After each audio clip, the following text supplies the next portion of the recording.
Aki Krail M. Kasaklang, Grade 5 Goodness, English subject.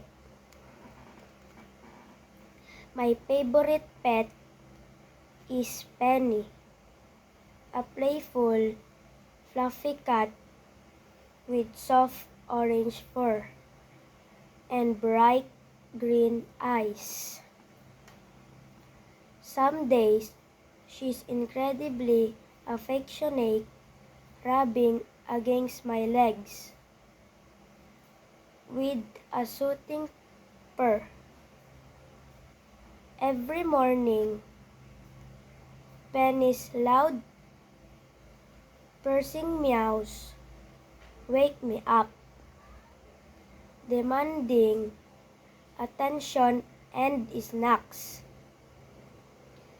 Many people admire her playful, mischievous personality, which keeps me entertained for hours.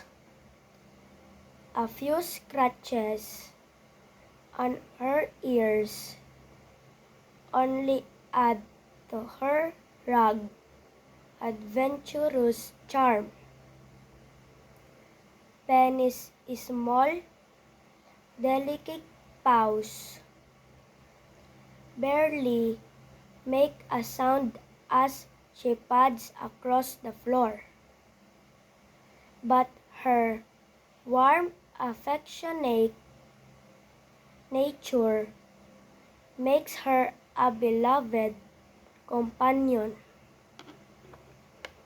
When she curls up in my lap, her soothing, gentle purrs and innocent face melt my heart. Thank you.